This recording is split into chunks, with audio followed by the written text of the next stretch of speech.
let's go back to last week and get just a few thoughts and wrap that game up so we can get into this week. Last week, I thought our preparation was good. We had a good open day. We had fresh legs. We had guys ready to play, and it looked like, for 3 quarters, we played about as good as we played since I've been here, physically and mentally. And our whole philosophy for the last 2 weeks going into that game was play smart, because we hadn't played smart at all in a lot of situations. Now, we did make mistakes, and you're going to make mistakes in every game. BYU's got a good football team. But I thought on offense and defense we played very well. The only really hiccup we had in terms of teams was the blocked field goal, which that was my fault. Trying a 58-yard field goal was probably over the cliff. We knowing that they had 2 big guys that they'd put in the middle, you got to hit the ball lower.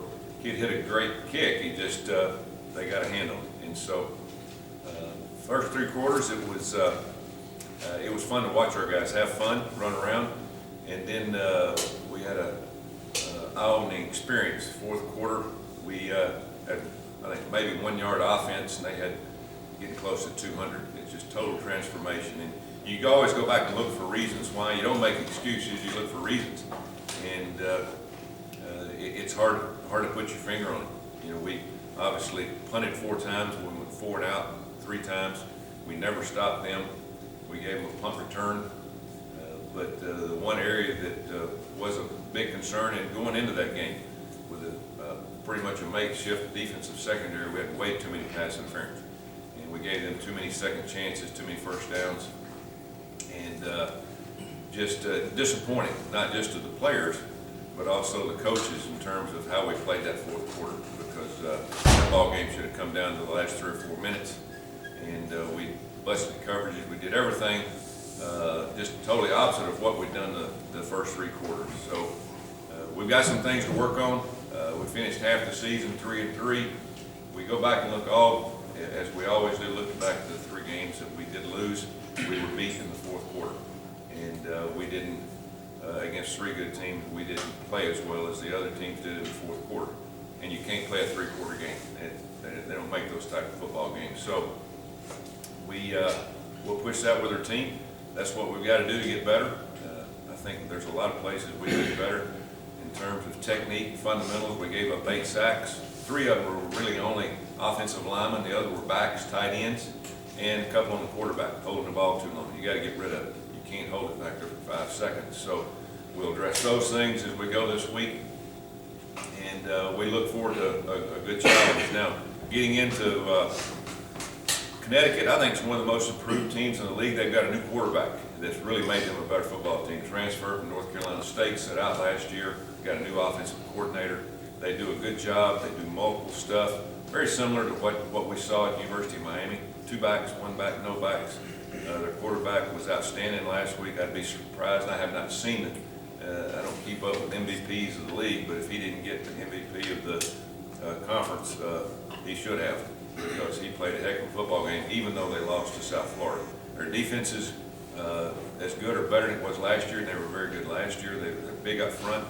They're well coached. Bob Biacco, who coached here at one time, is doing an unbelievable job with the team that he took over, and he's kind of putting it piece by piece together as he goes. He's doing it the right way.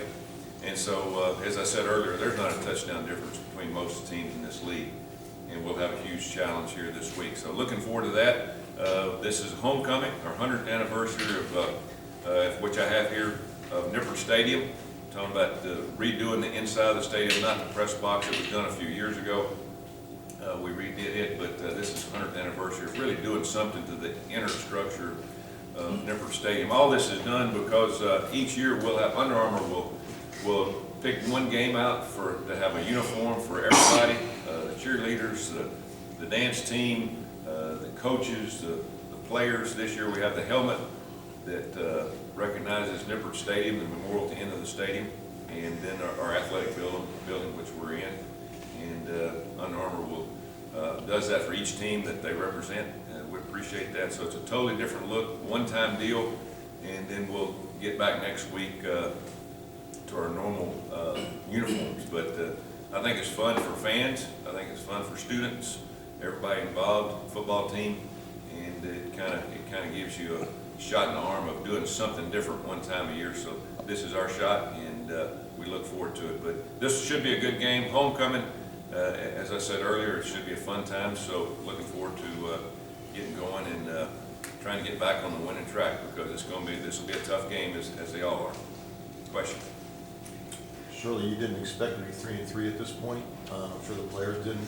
How are they holding up, and what is their attitude going with half the season left to go? Yeah, it's good. And they know, they understand. We've talked about it, about playing 4 quarters. We played 4 quarters in the Miami, Florida game. We actually won that game in the 4th quarter. We scored 2 touchdowns, put it out of reach, and got the win. We kept our momentum. We didn't self-destruct. I'm not going to call the BYU game a self-destruct in the 4th quarter. We knew going into that game, as they always do out there in that altitude and that weather, and 70,000 people, I thought our guys held their composure well. We didn't have, I don't think, any illegal procedure penalties. That's the first time and probably the only time we'll be in a stadium where we can't really hear the snap count. We held our composure well. Just looking at them on the sidelines in the 4th quarter, we were gassed. They were playing much faster than we were, and we tried to play as many as we could going into the 1st, 2nd, 3rd quarter, knowing that they usually outplay people in the 4th quarter. They do it. They've done it this year. They've done it every year. They lose very few at home. If you're going to beat them, you have got to withstand that 4th quarter. So that being said, there's a lot of semblance to the Memphis game and the Temple game. We could have controlled the Temple game. We turned it over. The Memphis game, we couldn't stop it. And so if you go back and look at all of our 3 losses, there's different scenarios why each one of them happened. And as I told the players, we either correct it or it's going to happen again. Coaches and players. It's not just players' fault. We could have done things in the 4th quarter to help our quarterback. We put him in a situation where we tried to throw it probably too much, didn't throw any screens, didn't do some things that we had planned, and we probably got away from our game plan because the momentum got away from us so quick. And sometimes you lose your patience, and you can't do that in a game, especially on the road in that kind of scenario. So yeah, our players are disappointed. We're all disappointed. We knew that the first 6 games was going to be very tough. Playing Miami and BYU, I knew Memphis was going to be how they were. I knew they were going to have a very good team coming back. Now it's no different going to these 6 games. I mean, everybody's about the same. So you can't lick your wounds and think about it. You better get ready to go for the next game, because now we're on a regular routine. We only have 1 Friday night game left, and we can get on a routine now. And hopefully we can improve because of some type of consistency. Did you feel like you had to talk to them about that, about just their mindset at this point? Oh yeah, there's a lot of psychology that goes into football players and football teams because there's so many people involved. But as we had a team meeting Sunday. We put up the first 3 quarters stats, and then I showed them highlights of the 4th quarter and compared them to what we did at the end. Showed them the comparison of the stats in the 4th quarter compared to the first 3 quarters. We won every stat in the first 3 quarters. We didn't win one in the 4th quarter, and that's the most important quarter. So talk about that. We did the same thing with Memphis, did the same thing with Temple. Very similar to Memphis and BYU. Temple was different. We just self-destructed ourselves in that game. And again, that's just another way to lose a game. We didn't self-destruct in this game. It's hard to put your finger on it. We lost our focus. We lost our intensity. When you lose that and you have some things go bad, you got to regain it. You got to try to regain the momentum, even though it's hard on the road, which that's home field advantage. You got to find some way to make a big play, and we didn't do it as coaches or players. How do you correct 4th quarter failing? What approach do you take to make sure that doesn't happen? Well, we thought we had done that. We do a lot of 4th quarter drills. We do a lot of 1, 2, and 4 minute drills in practice of how we want to run the game.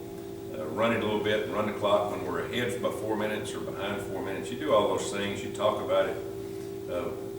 Again, you go back just a week earlier or 2 weeks earlier against Miami.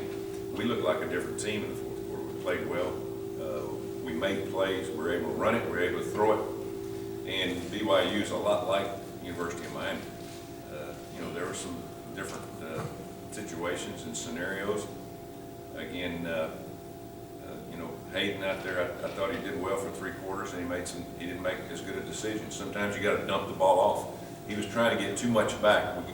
You know, sometimes you get greedy in the 4th quarter as a coach and as a player. You think you got to get it all back at one time, and that's not how you swing momentum. You swing momentum by gradually building it back. You're lucky if you block a punt or do something like happened in the Michigan State game. I mean, it's not luck, it just happens. But the way you want it to happen in a 4th quarter like that is somehow, some way, you've got to get a fumble, get an interception, make a play to turn that momentum. Because when we got in that 4th quarter, you turn the volume up on those students and those fans, and they got involved, and then what happens is that get involved on the sideline, and you can tell just the energy from their football team. And we watched it. I showed the sideline of our sideline, I showed their sideline. Then I went back and showed the sideline of us in Miami and the sideline of theirs, you know, when we were on top. And, you know, the momentum is a huge thing in football, huge. And it's confidence and being able to do, you know, what you were planning on doing when things go bad, how do you regain it? And so we do a lot of talking to our players about that, and we scheme for that also. I mean, it's not just talk, you have to scheme for it. In the secondary, you have some players hurt. You mentioned people like Andre Jones. Is he coming back? And I understand Coleman might be out for. Yeah, Andre's had a concussion for a while. I don't know when he's coming back. You know, he's a starter for us in the secondary. We lost Adrian Woody, broke his ankle. Miami, right after Miami, Grant Coleman broke his shoulders. He's out for the season. So, just what it is. I mean, you go with who you have. And we're playing players that we weren't expecting to play much at the beginning of the year, and now they're not just out there playing; they're starters, and the guys behind them were redshirted at the beginning of the year. Guys that were even not anything about playing. So, but you don't make excuses. Whoever you put out there's got to go. It's just unfortunate for us. That was an area of concern going in, just with depth, and then we lost Woody twice in 2 years early in the season, and he was our captain. He was the guy that got us lined up. I tell you, the guy that's playing well, though, is Zach Edwards. He's playing real well, making a lot of plays. Proud of him because he's out there getting youngsters lined up that haven't played much. And somebody's got to be out there getting them going. And Zach never comes out. He gets them lined up. We made the move of trying to get Payne out at corner, and you know he blew coverage. You know, to put us, I guess, was it about put him ahead? Might have tied us. I can't remember at that point what it was, but just a senior making a mistake. But he was also trying to help other guys get lined up, and that's what happens when you can't really concentrate just on what you're doing. You got to work with other guys trying to make sure everybody's doing the right thing. Sometimes you make the wrong decision, and we paid a pretty big price for that mistake. Coach, you mentioned on the conference call yesterday with the quarterbacks, or look at it the next 2 days and then make a decision Thursday. Is that still the same plan you have? Yeah. What we're going to do is we're going to look at them Tuesday and Wednesday for the next 6 games. This thing will be over with here in less than around 40 days. So we've told both of them we're going to work on Tuesday and Wednesday. Both will get the same amount because you can't do one with the second team and one with the first team. They'll both get the same amount of reps with the ones and twos. Along with Skelly, and I'll help make the decision, demeanor, leadership, intensity, and then you go to game plan, execution, how the players are reacting. I mean, because again, your quarterback, everybody reacts to your quarterback, not just your offensive players, but your kicking game. And not that Hayden played as bad the other day that would lose his job. We've got another guy just as capable, so with experience. So I want to make sure that we continue to give Gunner every opportunity in practice.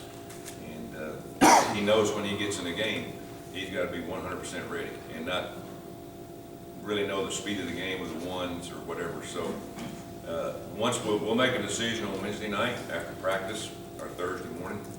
And then on Thursday, then starting quarterback will get all with the ones, and the backup will get all with the twos in a team situation, which is around 100, 115 plays.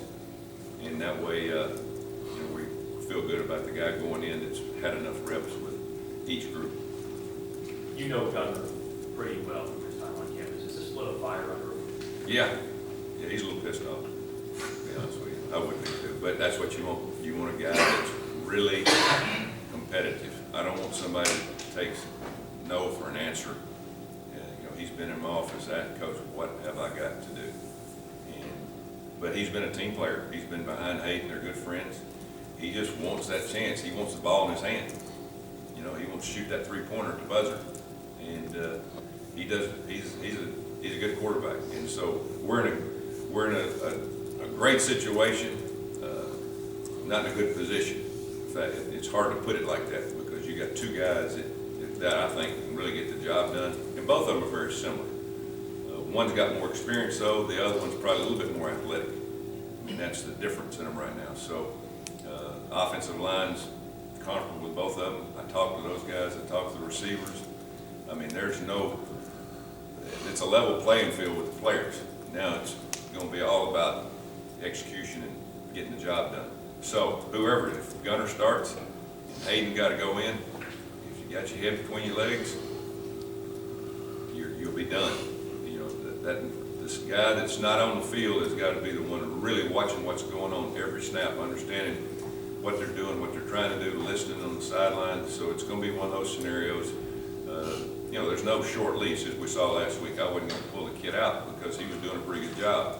We could have done it in the middle of the fourth quarter, but then that's not fair to Gunner, going out there in a situation where he didn't really understand the speed of the game, because the speed of the game got better for BYU as it did for us. And that's not a scenario we thought would have made a difference. Of course, I'd have done it if I thought it was going to make a difference. But it wasn't the quarterback making the difference. It was just we were getting outplayed. You started 5 freshmen on defense the other day? We did. According to my count, you did. Don't tell me that. I try not to look at it. I guess one way to look at that is it'll pay dividends down the road, but for now, how hard is it to get the job done on defense with so many experienced players? It's hard. I was proud of them the first 3 quarters. And I was a little surprised because we competed with them. We made some mistakes.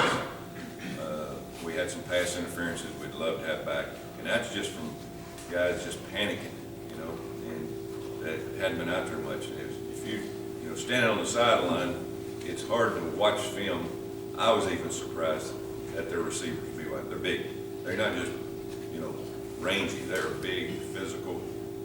We did a good, I thought, better than a good job most of the time. And we were hit, 17-10 at halftime, something like that. And we played well. We played well in the red zone. We created a turnover. Guys were flying around. We made some mistakes. We're going to make mistakes the rest of the year. We got to get better as we go, though. And the thing that has happened is we've had to bring some guys up and start getting them ready because anything can happen on one play. And so, I feel good. This defense is as good as what we had last year, and we'll continue to get better.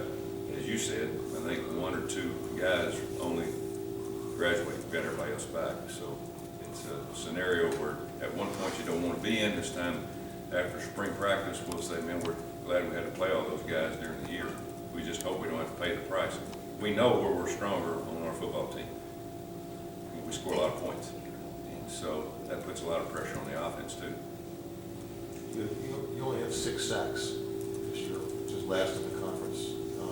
Obviously that's a problem. You don't seem to blitz very much. That's right. What's your philosophy? Well, just because of just certain situations, we'd rather defend.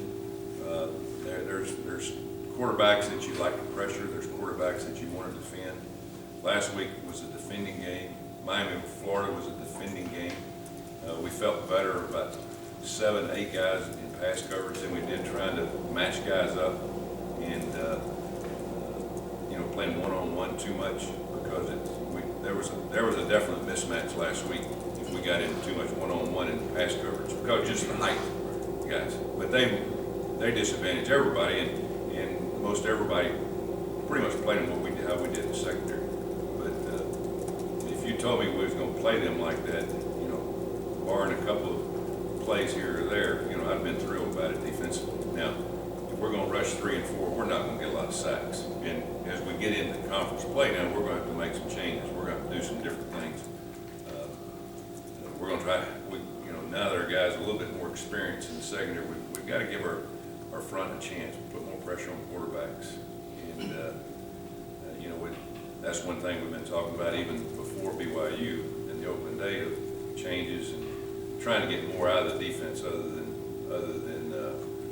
defending.